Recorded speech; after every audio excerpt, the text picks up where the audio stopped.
Welcome, everyone, to Crime Scenes and Culture. We invite you to sit back and relax as I join my co host, Kent Holloway, to talk about when the secular meets the sacred. Kent is a forensic death investigator, and my background is in criminal justice and cultural anthropology. Together, we are looking at cases and incidents when forensic and public safety agencies have encountered religious cultures and ceremonies that are frequently unfamiliar to responders. We hope to shed a light on the many of the cultures that are often misidentified and misunderstood. Now, this week, as the storms and hurricanes have been heavy in many regions throughout the U.S. and the Caribbean, let's check in with Kent, who is in Florida, where much of this has been active. Kent, how are you doing this evening, and are you guys being affected by this weather? Thanks for the intro, and I appreciate being back. Right now, I'm struggling through a little bit of a cold, but other than that, I'm doing okay. So if you hear my voice sound hoarse, or if you hear me cough, I apologize. As for the storms, yeah, we got hit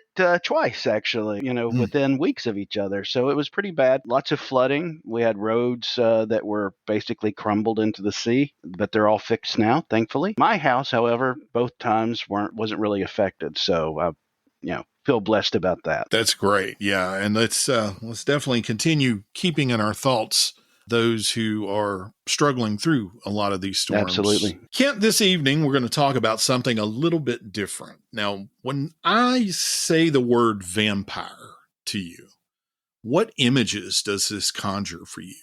Well, I mean, honestly, the first thing that pops in my head is Dracula. Capes, fangs, turning into bats or mist or wolves.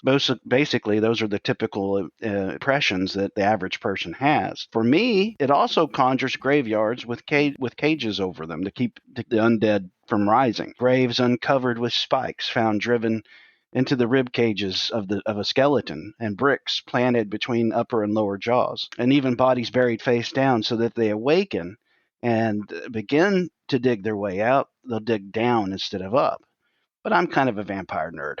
That is fascinating imagery that has been in the public psyche for centuries, it seems. And, most of us were first exposed to the vampire through Hollywood, sort of like when we talked about witches last segment. These images of the vampire, from the tall, daunting Max Schreck as Nosferatu to, as you brought up, as Bela Lugosi as Dracula. In other words, I believe we sort of came up or started seeing our formation of images of Dracula in sort of the pre-Twilight images.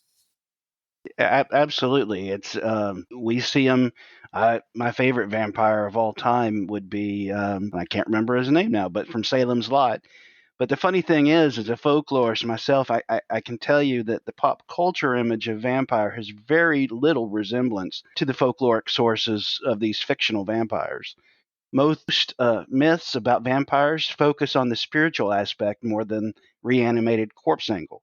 The earliest vampire tales were out of Babylon, actually, and involved the female demon Lilitu, or a lot of people know her as Lilith, and her offspring, who fed on the blood of babies. In Japan, and I'm going to totally desecrate this word, the nukubi were merely decapitated heads that float around and feed on the blood of the innocent at night.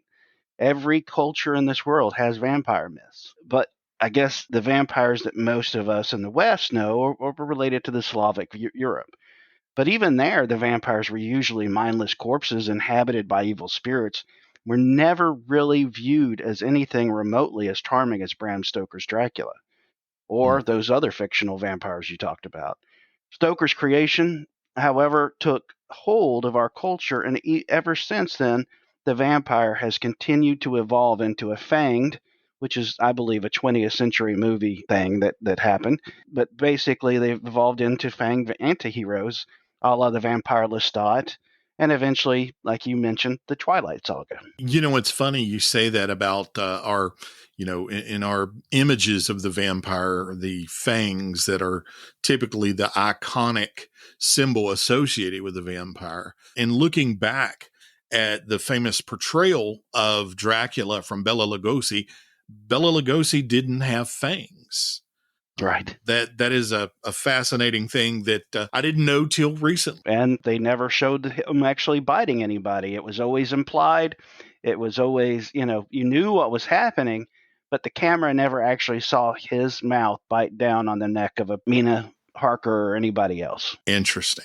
Kent, back in the 90s, there was a gentleman here locally who operated a organization called the Lucy Westenra Society of the Undead. Very nefarious sounding name.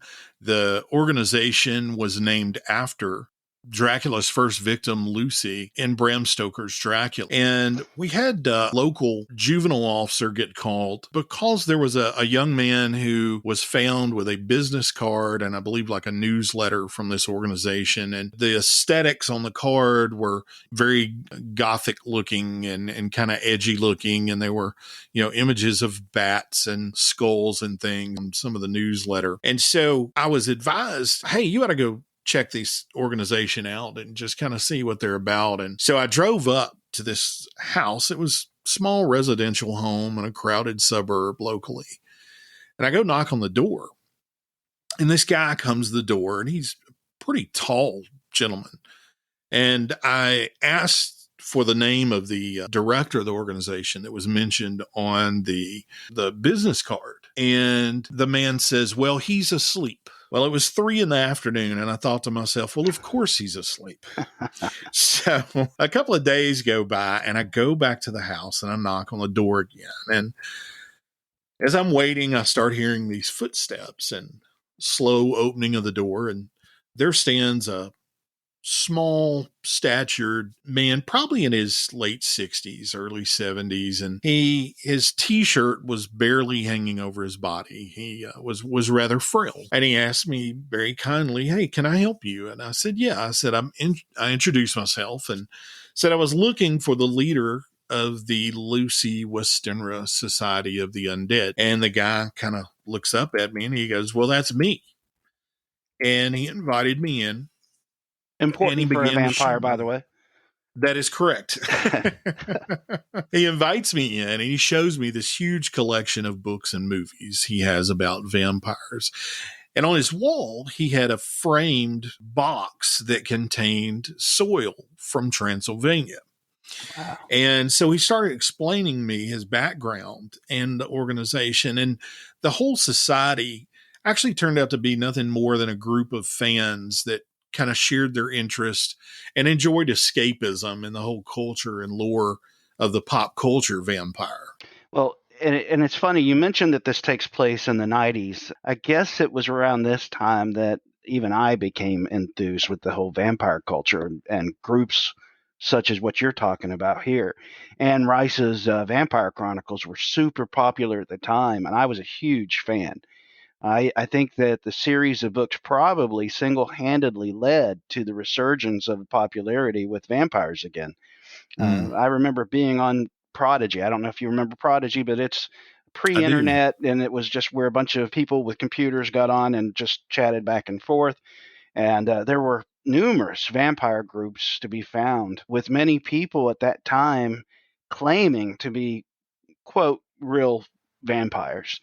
It was my first exposure to the modern vampire culture, and I grew to know a great deal about them through numerous conversations with these people. It seemed like during that time, there was a wide variety of, if we want to use the term, enthusiasts, ranging from, people who enjoyed the live action role playing. And I know the role-playing game Vampire the Masquerade became sort of a backdrop for a lot of the live-action role-playing. And during this time, we also ran into some situations where the whole concept of the vampire was being approached in perhaps a more serious manner. We had a local incident where a school resource officer had encountered a young lady who was cutting herself, and she was writing letters to her friends claiming that she was continuously hungry for blood. And during this time, the goth subculture was just now being seen in rural America. And so while it was something that was very traditional or very normative in cities like New York and Los Angeles, you would have teenagers who were dressing in black and listening to industrial or goth based music. And it was seen as something dangerous in some of the circles where the communities were not really used to seeing this kind of thing. And also during this time, being goth and being a vampire sort of became intertwined into the public's eye. Now, I remember there being a number of cases where, when you look at the Rod Farrell case out of Kentucky and some of the other cases where there were actually individuals who became involved in bloodletting.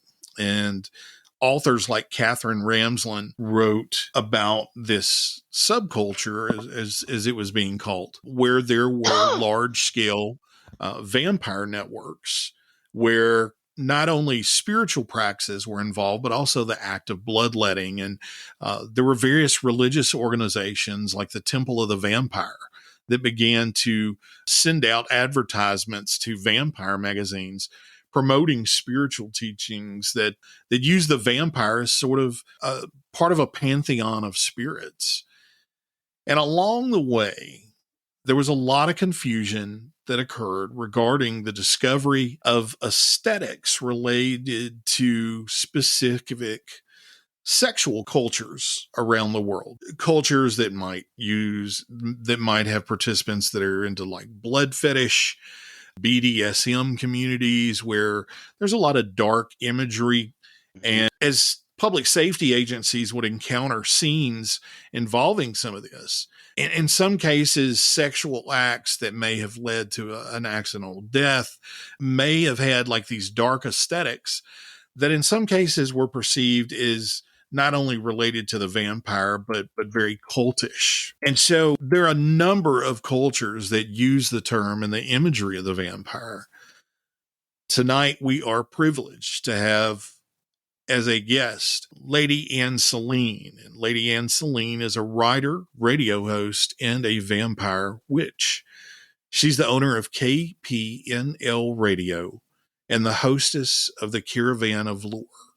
She's going to tell us about vampirism and what it means to live in contemporary society as a vampire.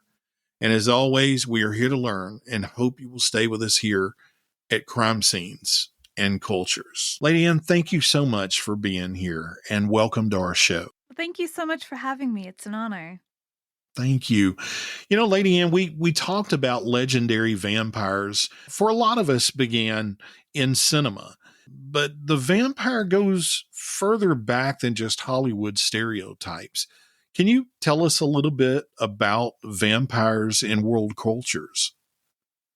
Yeah, actually, vampires go back really far. And I was actually just kind of studying their origins and looking at different areas like Mesopotamia.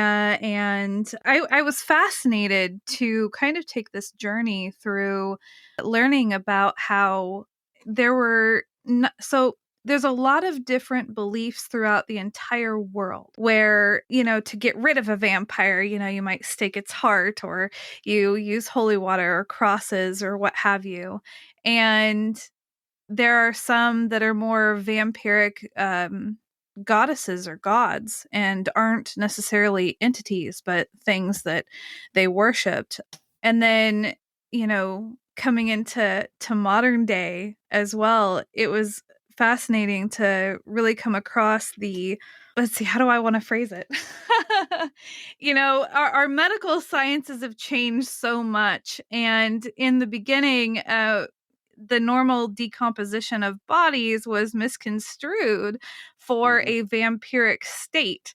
And so again, this is all a study that I've been kind of doing recently, and I feel like there's so much to it and so much still left to learn. Yeah, it's interesting you say that the function of the vampire in early society really, in a lot of cases, was an explanation of things that perhaps we didn't understand why someone's skin was very pale, or we didn't understand why Mm-hmm. a body might appear drained of blood. And, it's fascinating to see how the image of the vampire has stayed throughout time and has changed and sort of evolved with the world around us. I'd like to point out too that the changes in the body that she mentioned is interesting because I hear it all the time that people talk about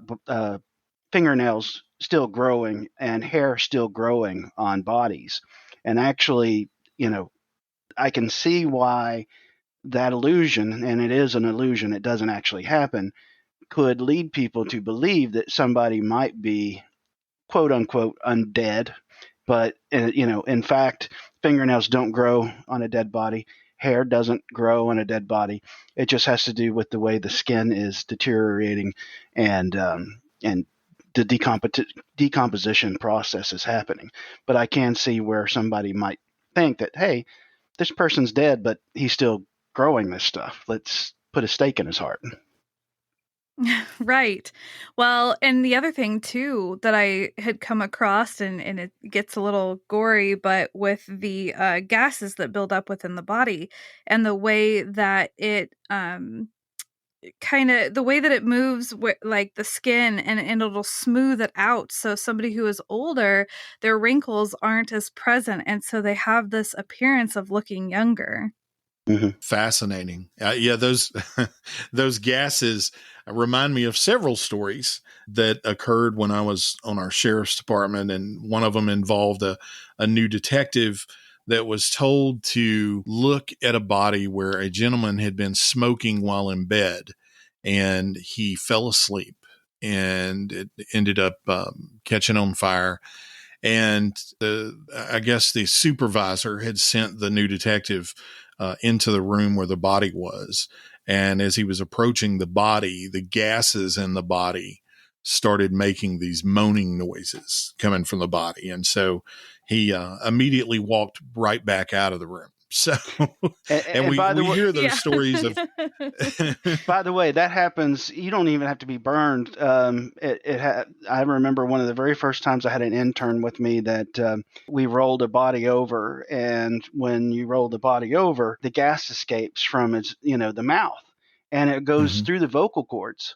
So Mm-hmm. you'll actually hear this, and it's either a zombie or a vampire or something. This thing's alive, and Right. Right. that kind of thing can definitely be a little disconcerting. Sure. Yes. Well, and also when they would talk about staking the bodies, they talked about that groaning sound, which it again kind of made them think, okay, we did it. We staked it. It groaned, it died, and there you go. Fascinating. That is fascinating. And it's crazy, but all of that, we could see how that builds this cultural belief that perhaps, until we hear that groaning noise, that individual may still be alive. Mm-hmm. And that is fascinating. So, Lady Ann, today we were talking a little bit about how there are a number of different vampire cultures, from live action role players to even those that consider themselves as actual blood drinkers. Could you explain a little bit about some of the different cultural ways this manifests and some of the different forms that we might see this in? Yeah, of course. So, in my journey, what I have personally seen, I actually was a part of a live action role playing group. I had friends that were in it, and of course, it was Vampire the Masquerade. Mm-hmm. And I went to a couple of those. I don't know what they'd be called, meetings, I suppose. And it was really amazing to see how deeply they get into it, the storyline, the way that they dress, and how they, communicate with each other. It was really fascinating, and they become a family. It really does become a family. Which I mean, similar to I I played WoW, and I had my clique of people that I, on World of Warcraft, that I'd play with, and you become really close, and you kind of have your own little, tribe. And so that's what I witnessed with LARPing. And then with, I've heard of sanguinarians, which are those that do believe in, I guess, consuming and taking blood somehow.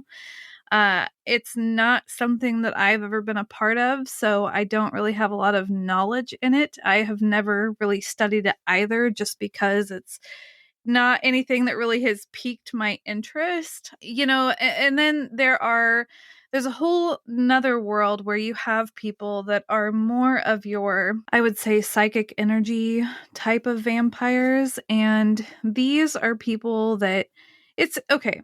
So for me, I'm a Reiki master, and so I work with energy.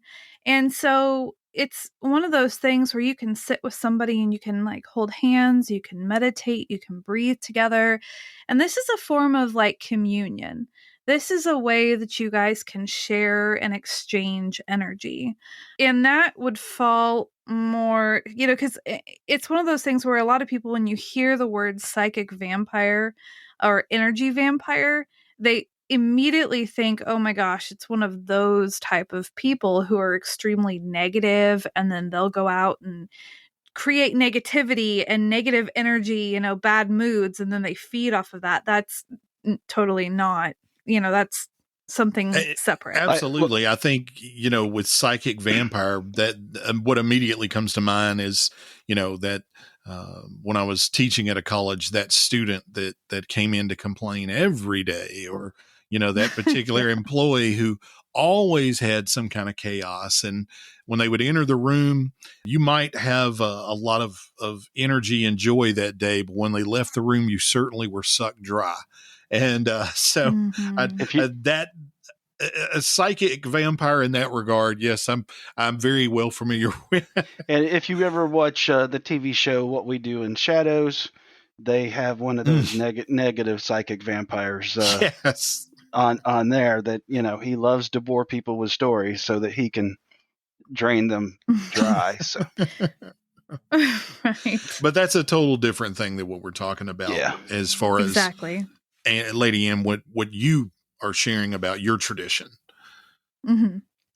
Yes, no, exactly. It's much different for me. It's about that communion and the community and sharing that energy and being able to. I just equate it a lot to Reiki and energy healing. Interesting. Now, are there any particular, I guess, cultural norms or customs or social gathering? You shared a little bit about with the live action role playing, how there would be gatherings, and it's fascinating because I know with Vampire the Masquerade, it's almost like there's already this built-in mythology and built-in language, and so that's already there. But with, as far as your life, are there any particular, I guess, cultural norms or customs that you would follow that that other practitioners follow as well?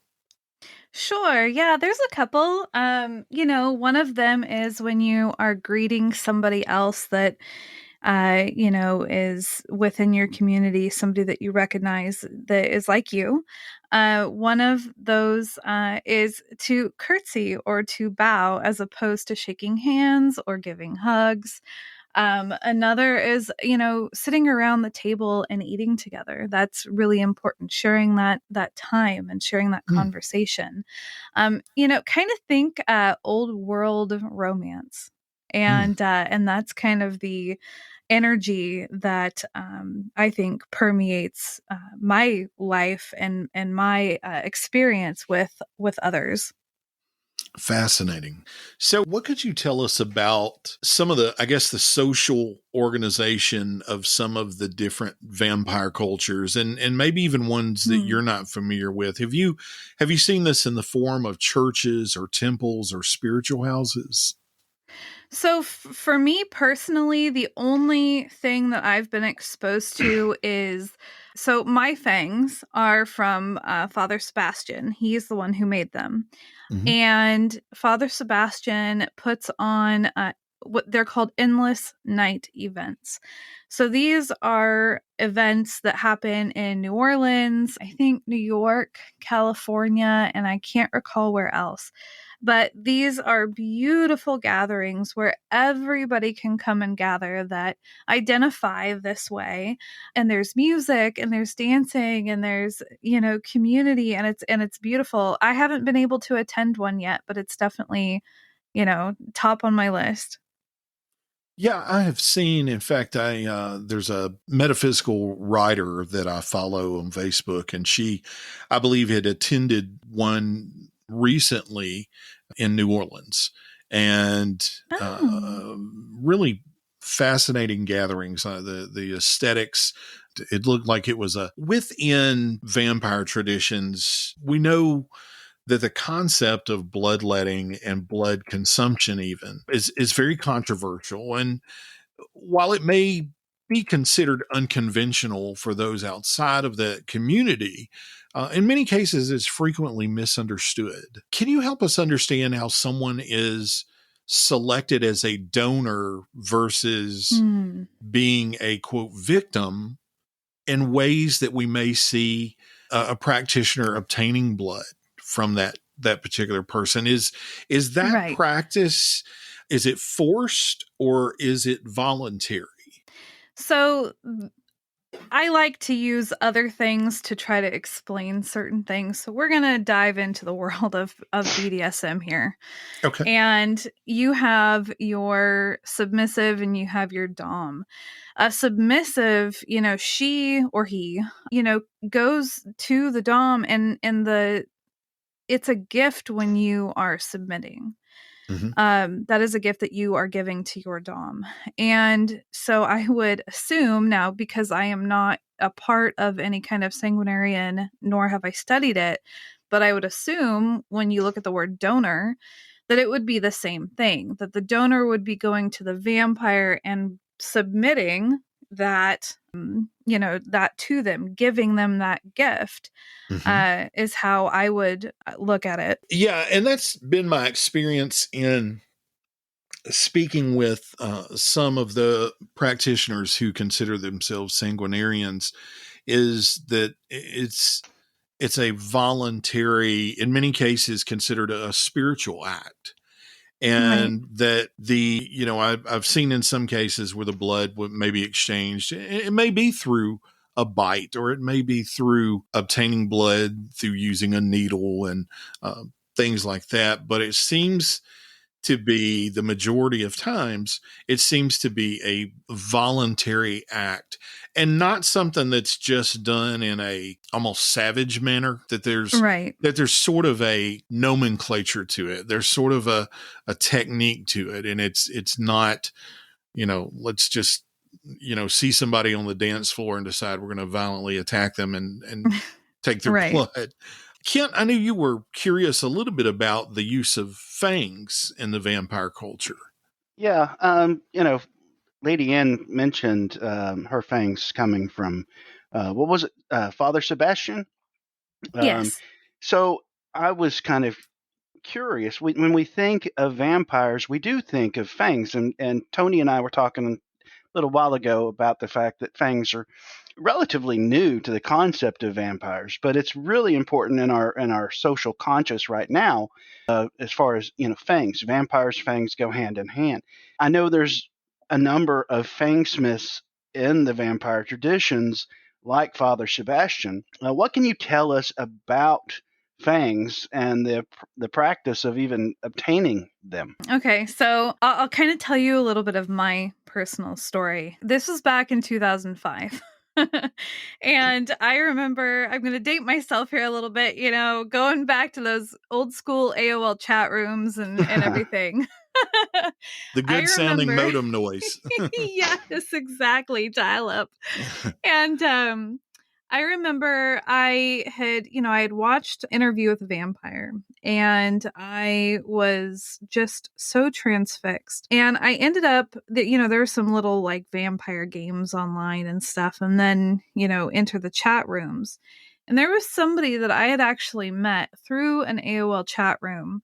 And him and I hit it off. We started talking, and he had showed me some pictures, and he had fangs.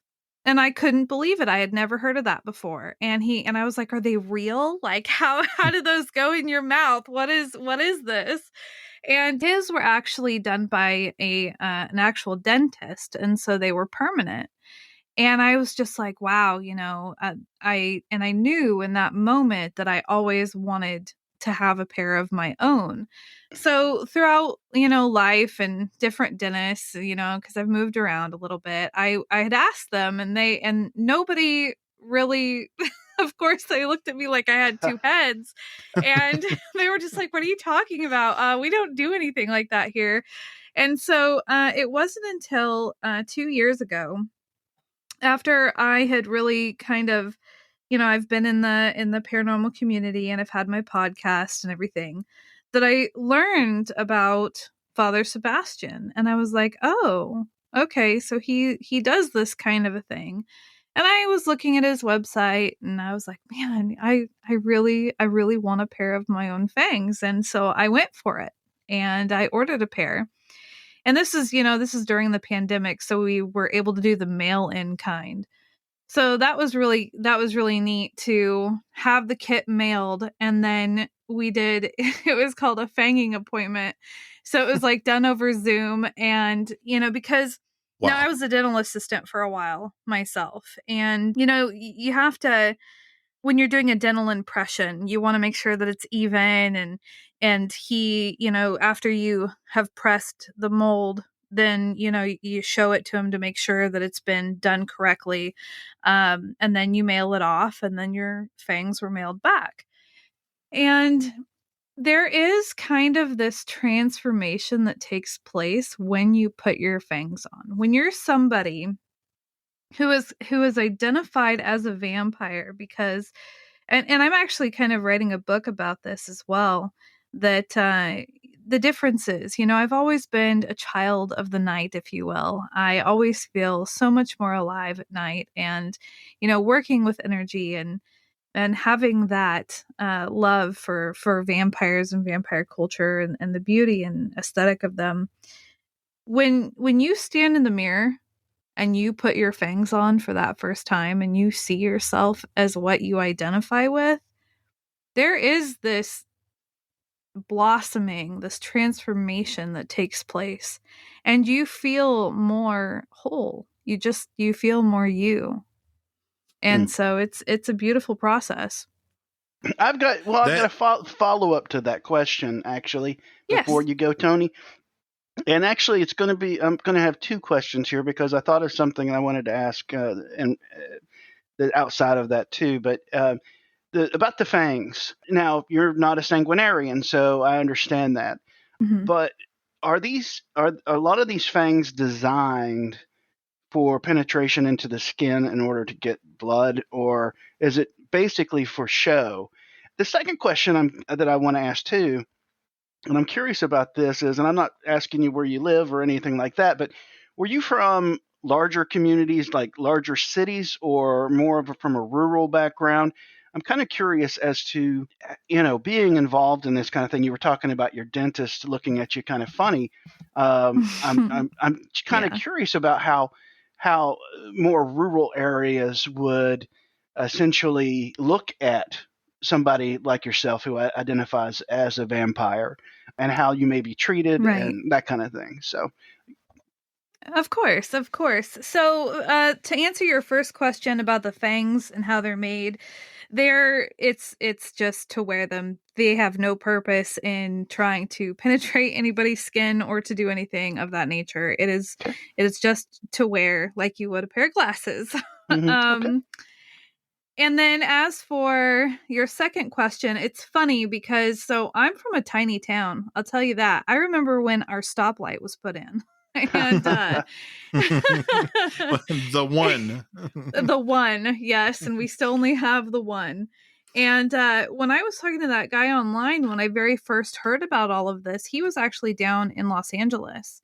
And he was telling me about the culture because it seemed like at that time the goth culture was a lot more mainstream and the vampire culture was kind of like underground. But he said that it was there and he referenced New York and he referenced California. And he was the only person that I knew that was a part of that culture community until I ended up finding Father Sebastian a couple years ago. Hmm. And it could be because I mean I am in a tiny town and I mean I'm busy all the time doing stuff for the caravan or KPNL or writing books and so it's not like I get out a whole lot, but yes, going through town especially if I've dressed up for any kind of event or interview and have to run to the store. Oh yeah, yeah, it's interesting. I was just curious about that because I just, can't. I can see these cultures thriving in Los Angeles and New York and that kind of thing, but Right. I would say it's probably a lot more viewed as more insidious in these smaller communities, and of course, getting the eye rolls and even being treated just bad for what you do. Oh.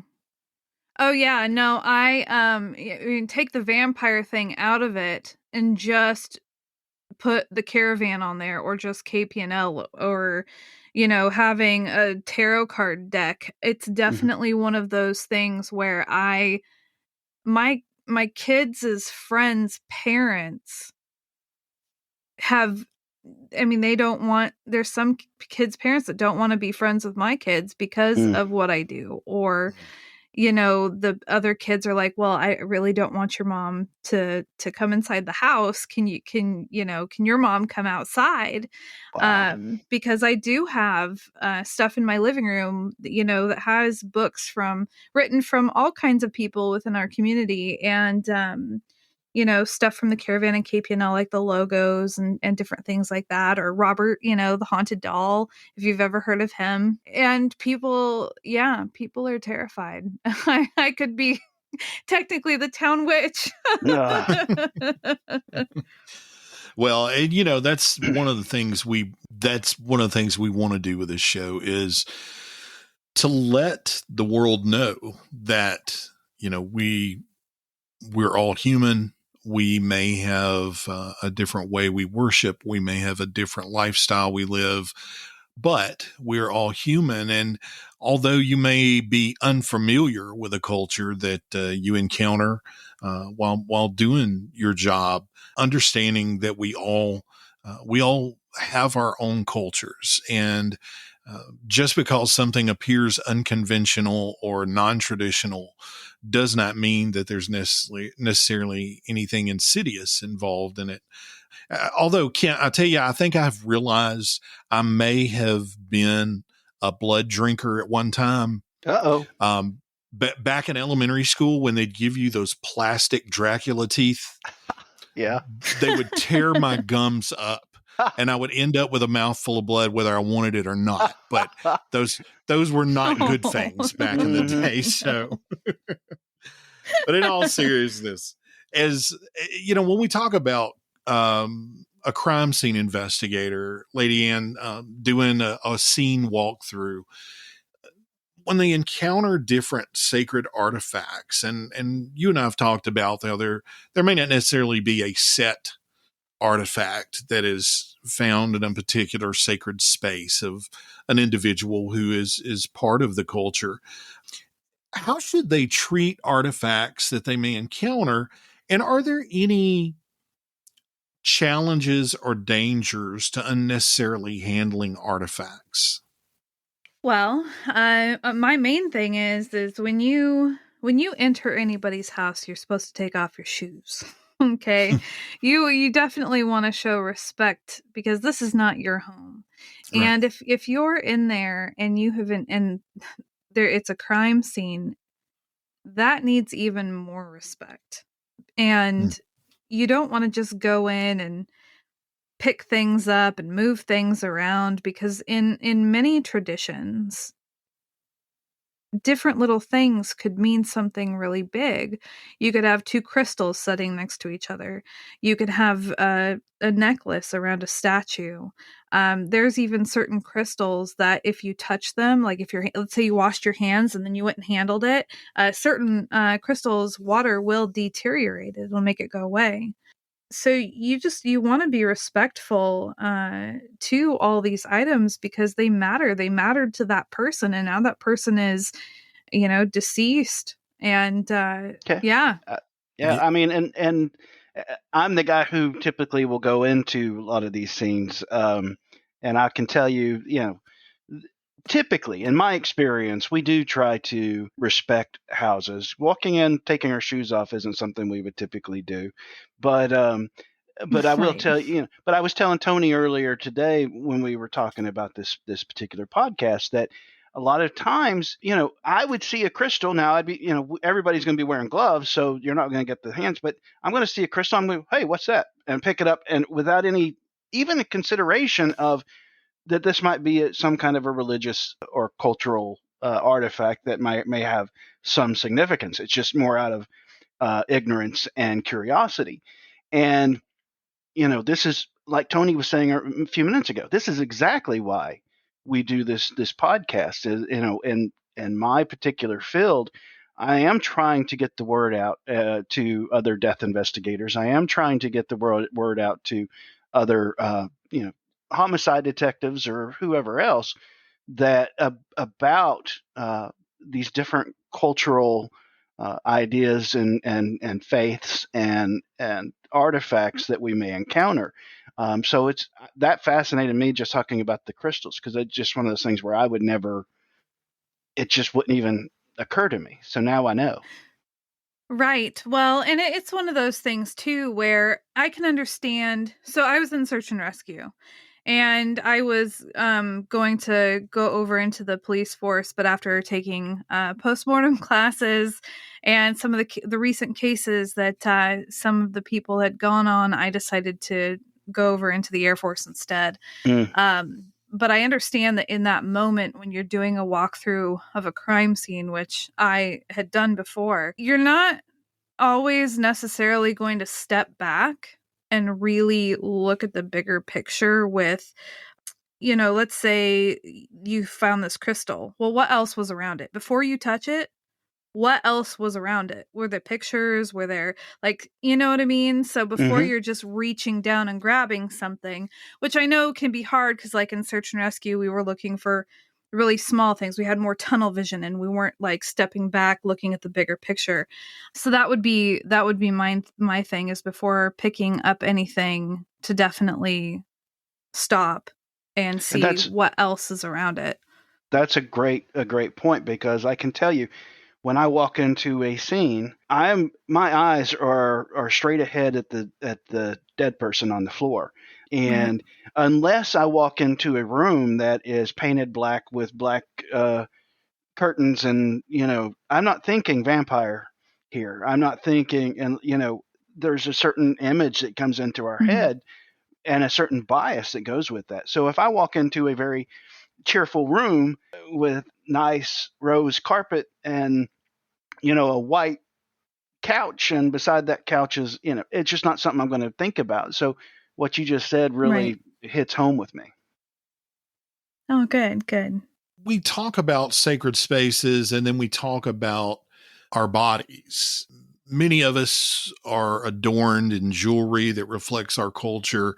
We may be adorned with tattoos that reflects our culture. Are there any particular tattoos or jewelry or anything that might give some insight into possible affiliation with a vampire cultural tradition? And I ask this because, Kent, I think you'll get where I'm coming from on this. It's not necessarily that you want to get in someone's business and know what their spiritual tradition is Mm-hmm. to in a judgmental manner, but just to kind of know what you're dealing with, who was this victim around, what are practices they could have been involved in, and what am I looking at as far as, a tattoo or a piece of jewelry that might give us some insight into how we can best help, let's say, a victim of a crime. Right. As far as I know that there are a lot of different onks that are a part of different communities. I wear one after I got my fangs, because everybody that gets their fangs through Father Sebastian, it's part of the Sabretooth clan, and we have what is called a legacy onk. And so I wear mine all the time, and I know that there's other people that might have that tattooed on their body, and there's other traditions as well that have different things like that they might wear it around, but then end up, feeling so called to have it placed on their body. I mean, it's no different than, like, I've thought about actually tattooing one of my podcast logos on me, Mhm. So Lady Ann, before you go further, though, could you, for our listeners who may not know, what do you mean when you say onk? It's similar, it's the same thing that you'd see in ancient Egypt, where it's the cross with the loop at the top, and you see Anubis holding it. Okay. It's a And symbol for eternal life. that's what I was hoping you would say. Okay. I was curious. Well, Lady Ann, we really appreciate you coming on and have truly enjoyed chatting with you and hope to again in the future.